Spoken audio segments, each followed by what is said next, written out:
Motives for life.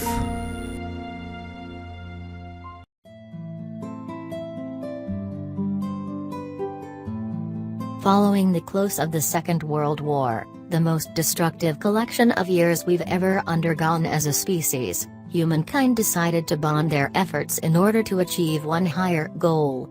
This goal was of course to get a manned aircraft out of the limits of the Earth's, by this point weakened atmosphere, and into the realms of outer space. Despite working in conjunction with one another to bring down the Nazi government of Germany during aforementioned war, two distinct superpower nations emerged as the prime frontrunners in what would soon become known as the international space race, namely the United States of America, USA, and Union of Soviet Socialist Republics, USSR.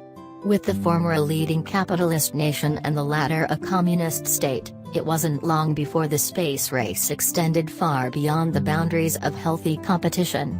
As the onset of the Cold War crept upon us all, I wasn't around until several decades later, tensions became more apparent between the two nations and soon it became evident that this race was an embodiment of so much more than having boasting rights for the rest of time.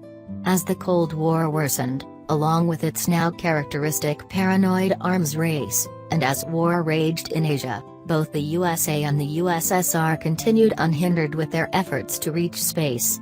Ending in July 1969 with the USA's successful landing of Apollo 11 on the Moon's surface, the space race remains one of the most important incidents of the 20th century. In that spirit, here are some random facts on the subject. 10. Surplus Apollo missions. Following the successful conclusion of the space race in the July of 1969, the U.S. National Space and Aeronautics Administration, NASA, launched 6 more Apollo missions to the Moon, the last of which was Apollo 17, which was launched on December 7, 1972. Perhaps the most notable of these surplus missions was that of Apollo 13, the crew of which managed to survive an oxygen tank explosion whilst on their way to the Moon. 9.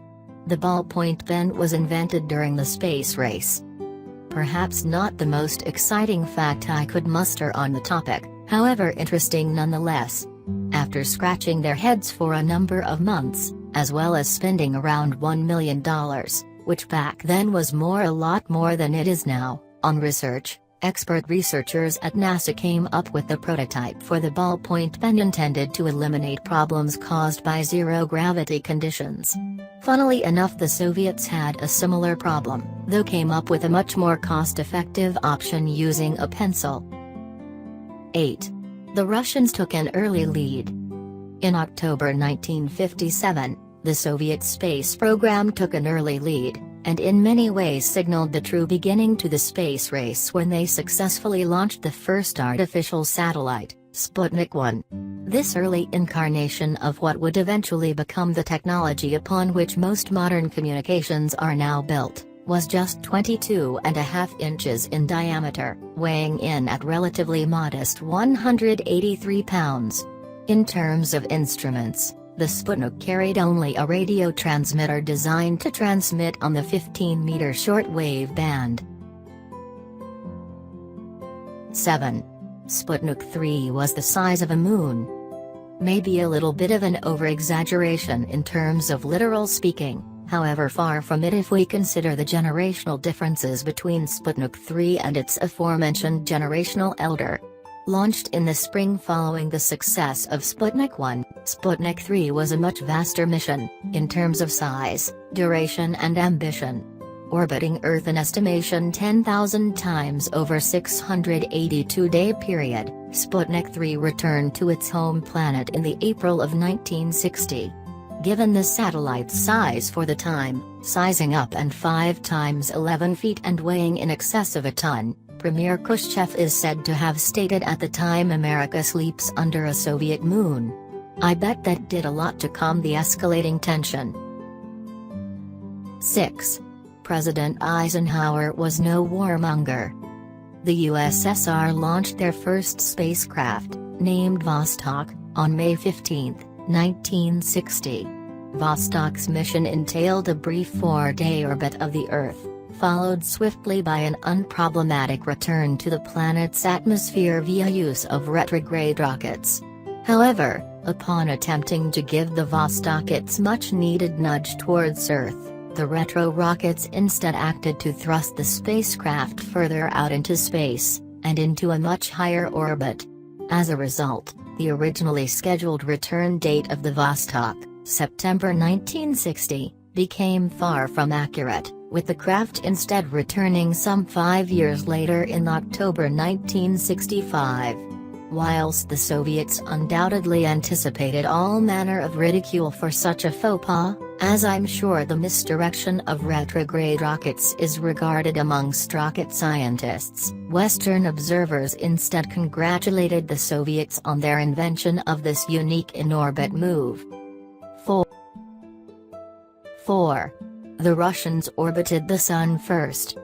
Lunik I was launched towards the Moon on January 2, 1959. Following the decision to set aside initial plans to load the craft up with a small atomic bomb which would explode upon impact with the Moon, the Soviets decided that their idea was in fact utterly ridiculous and instead decided to fill the Lunik with loads and loads of sodium instead, the intention being to mark the occasion of leaving the Earth's orbit for the first time in recorded history.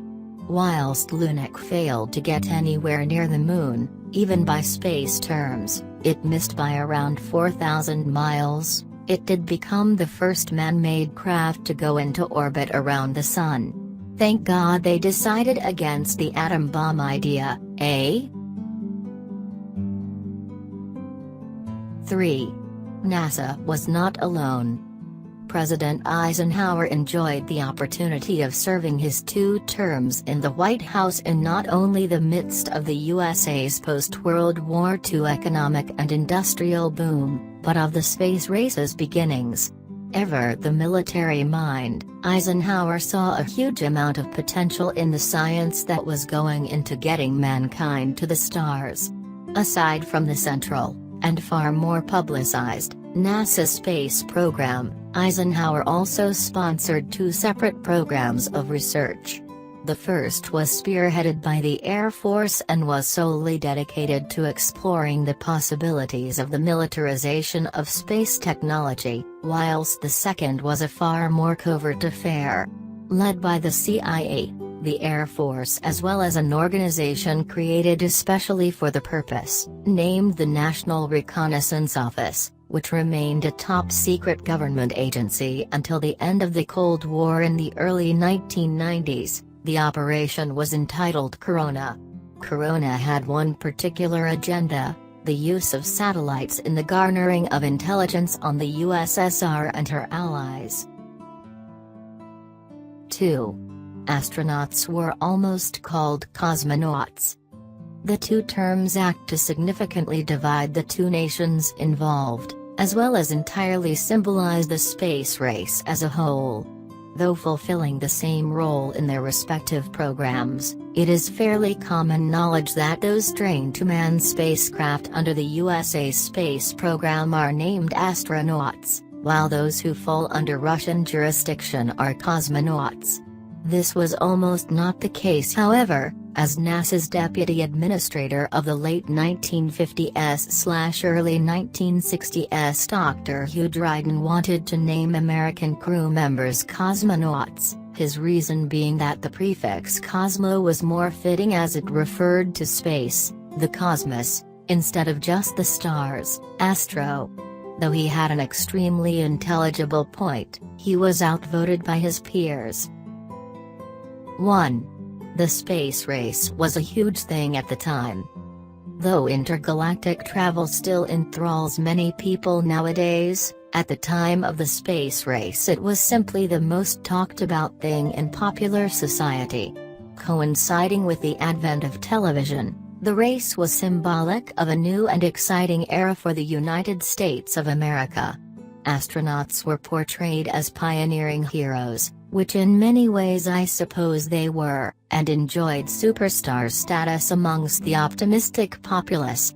A perfect distraction and tool of propaganda for a time of international nuclear size-offs, the Soviets were in turn played out to be total villains, interested in surpassing American efforts and not much else.